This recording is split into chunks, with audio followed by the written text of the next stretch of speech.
അങ്ങനെ നമ്മൾ നേരെ മുടി വെട്ടാൻ പോയിട്ട് വന്നിട്ട് സ്ട്രൈറ്റ് ചെയ്തല്ലേ, അപ്പോൾ മുടി വെട്ടാൻ പോയി. അങ്ങനെ മുടിയൊക്കെ കെട്ടിയത് ഇങ്ങനെ ലാസ്റ്റ് ഫൈനൽ ലുക്ക് കിട്ടോ. ഇനി എന്തായാലും ഇത് പൊടി എന്തൊക്കെ കയറി ഒന്ന് സെറ്റ് ആവാൻ സമയം എടുക്കും. പിന്നെ വീട്ടിലെത്തിയപ്പോൾ ഇതേ മണിക്ക് സ്റ്റാർ തൂക്കാണ്ട് പറഞ്ഞു, അതിന് പോയി. പക്ഷേ റെഡി അല്ല, കംപ്ലൈന്റ് ആയിട്ടിരിക്കുന്നു. പിന്നെ നമ്മളിതാ ഷോപ്പിലേക്ക് ഇറങ്ങാൻ വേണ്ടി നിൽക്കുകയാണ്. പൊരുക്കൊക്കെ കഴിഞ്ഞതാ ഒരുങ്ങി ഇങ്ങനെ നിൽക്കണം, അഞ്ചിതാ ഇങ്ങനെ ഇരിക്കുന്നുണ്ട്. പിന്നെ നമ്മളിതാ അതിന് മുമ്പ് അമ്മമ്മയുടെയും കൊണ്ട് ഒന്നുകൂടി നമുക്ക് ഷുഗറും കാര്യങ്ങൾ ചെക്ക് ചെയ്യാൻ പോകേണ്ട ആവശ്യമുണ്ടായിരുന്നു. അങ്ങനെ ഒന്നുകൂടി ലബോറട്ടറിയിൽ പോയിട്ട് ഷുഗറും കാര്യങ്ങളൊക്കെ ചെക്ക് ചെയ്തുകൊണ്ടിരിക്കുകയാണ് കേട്ടോ. അത് കഴിഞ്ഞ് തിരിച്ച് വീട്ടിലെത്തിയിട്ട് വീണ്ടും നമ്മളിതാ വർക്കിന് പോകാൻ വേണ്ടി നിൽക്കായിരുന്നു. അപ്പം അച്ഛനൊരു സ്ഥലം വരെ പോകാണ്ട് പറഞ്ഞു. അങ്ങനെ അച്ഛനെയും കൂട്ടി ഒരു സ്ഥലം വരെ പോയി. അങ്ങനെ നമ്മൾ തിരിച്ചെത്തിയപ്പോൾ ഏകദേശം ഒരു ഉച്ചയായിരുന്നു കേട്ടോ. അപ്പോൾ പിന്നെ വീട്ടിലെന്തായാലും കയറിയിട്ട് ഭക്ഷണം കഴിച്ചിട്ടാണ് നമ്മൾ പിന്നെ വർക്കിന് ഇറങ്ങിയത്.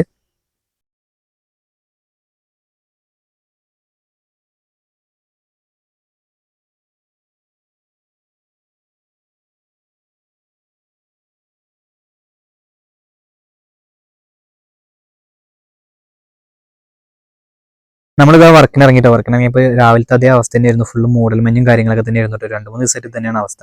അങ്ങനെ നമ്മൾ സ്പെയറും കാര്യങ്ങളൊക്കെ വാങ്ങാനായിരുന്നു. സ്പെയറും കാര്യങ്ങളും വാങ്ങി വീണ്ടും നമ്മളൊരു കസ്റ്റമറെ വീട്ടിൽ പോയി ടിവിയും കാര്യങ്ങളൊക്കെ എടുത്തിട്ട് ഇതാ വന്നുകൊണ്ടിരിക്കുകയാണ്. പെട്രോളൊക്കെ അടിച്ച് തിരിച്ചിതാ നമ്മൾ ഷോപ്പിലേക്ക് വന്നുകൊണ്ടിരിക്കുകയാണ്. വന്നപ്പോഴാണ് നമ്മുടെ ഷോപ്പിന്റെ തൊട്ടപ്പുറത്തുള്ള ഷോപ്പിലത്തെ ഒരാളുടെ ഫോണ് എന്താ പറയുക കള്ളം കട്ടിട്ടുണ്ടായിരുന്നു. ഒരു ചെക്കൻ വന്ന് കട്ടിട്ടുണ്ടായിരുന്നു. അപ്പോൾ അതിന്റെ CCTV ഫുട്ടേജും കാര്യങ്ങളൊക്കെ എടുത്ത് നമ്മൾ കൊടുത്തു. അപ്പോൾ ആ സംഭവങ്ങളാണ് ഇതിൽ ആഡ് ചെയ്തിരിക്കുന്നത്.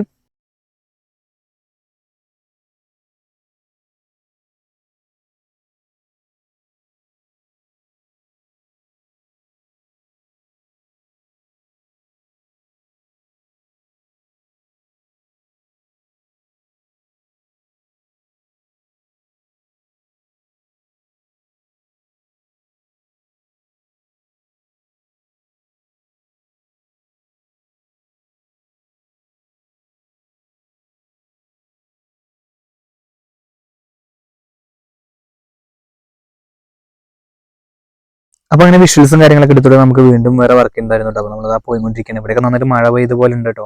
തിരിച്ചു വരുമ്പോൾ നമ്മൾ എന്തായാലും തണുത്ത അന്തരീക്ഷത്തിൽ ചായയും കടിയൊക്കെ കഴിച്ചു. അങ്ങനെ നമുക്കൊരു വാഷിംഗ് മെഷീന്റെ വർക്ക് കൂടി ഉണ്ടായിരുന്നു കേട്ടോ. അപ്പോൾ അതൊക്കെ പോയി നമ്മൾ ക്ലിയർ ചെയ്ത് പിന്നെ ഷോപ്പിലെത്തിയിട്ട് ദീമന്റെ സ്റ്റാറും കാര്യങ്ങളൊക്കെ നോക്കാൻ ഇപ്പോഴാണ് സമയം കിട്ടിയത്. അങ്ങനെ അത് നോക്കി. അതിനുശേഷം നമ്മൾ രാവിലത്തെ ടിവിയും കാര്യങ്ങളൊക്കെ നോക്കാണ്ടായിരുന്നു. അപ്പോൾ പിന്നെ കുറച്ച് നേരം ടിവിയും കാര്യങ്ങളൊക്കെ നോക്കി. അങ്ങനെ അവസാനം അത് റെഡി ആക്കിയിട്ടുണ്ടായിരുന്നു. അങ്ങനെ ഉച്ചയ്ക്ക് ശേഷം ഇറങ്ങിയോണ്ട് വർക്കൊക്കെ കഴിഞ്ഞ് ഇറങ്ങിയപ്പോൾ കുറച്ച് രാത്രി ആയിട്ട് അതുകൊണ്ടല്ലേ ചന്ദ്രനൊക്കെ നിൽക്കുന്നുണ്ടല്ലേ. അങ്ങനെ വർക്കൊക്കെ കഴിഞ്ഞത് ആ വിഷ്ണു പോകാൻ നിൽക്കുന്നുണ്ടായിരുന്നു. അപ്പോൾ ഞാൻ എന്തായാലും യാത്ര പറഞ്ഞ് നാളെ ലീവല്ലേ, അപ്പോൾ അങ്ങനെ കാര്യങ്ങളൊക്കെ പറഞ്ഞ് വരുന്ന വഴിക്ക് ചിക്കനും കാര്യങ്ങളൊക്കെ കുറച്ച് വാങ്ങിച്ചു കേട്ടോ. എന്തായാലും സൺഡേ അല്ലേ നാളെ, അപ്പോൾ എന്തായാലും കറി വയ്ക്കാൻ തിരിച്ച് അങ്ങനെ ഇതാ വീട്ടിലെത്തിയ സമയത്ത് ഇതുപോലെ ഇതിൽ മണി ഭയങ്കര വാശിയായിരുന്നു. അപ്പോൾ കുറച്ച് നേരം എടുത്താൻ കൂടി നടന്നു.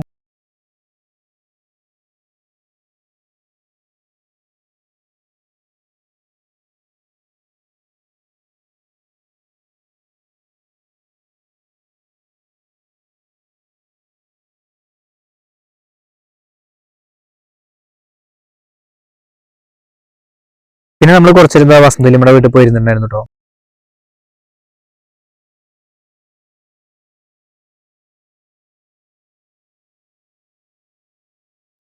ഒരു 7-7:30 ഇതാ നല്ല വിശപ്പുണ്ടായിരുന്നു. ഞാൻ അടുക്കള ചെന്നപ്പോൾ അമ്മ പപ്പടം കാച്ചിട്ടുണ്ടായിരുന്നു കേട്ടോ. അപ്പോൾ എന്തായാലും വെയിറ്റ് ചെയ്യാന്ന് വിചാരിച്ചു. കുറച്ച് സമയം കഴിഞ്ഞത് പപ്പടമൊക്കെ കാച്ചി കഴിയുമല്ലോ. അപ്പോൾ നോക്കുമ്പോൾ ഇതുപോലെ കറി എന്തോ നോക്കാൻ തോന്നി. അങ്ങനെ നോക്കിയപ്പോൾ 5 സ്പെഷ്യലായിട്ട് ഇതാ മുട്ടക്കറിയൊക്കെ ഉണ്ടാക്കി വെച്ചിട്ടുണ്ട്. എനിക്ക് നല്ല ഇഷ്ടമാണ് മുട്ടക്കറി. അങ്ങനെ അതാ മുട്ടക്കറിയും ഇതൊക്കെ കൂട്ടി നമ്മൾ ചോറിനാണ്ടി നിൽക്കായിരുന്നു. അപ്പോൾ ഇതിൽ മണീനെ അവിടെ കളിപ്പിക്കേണ്ട അച്ഛൻ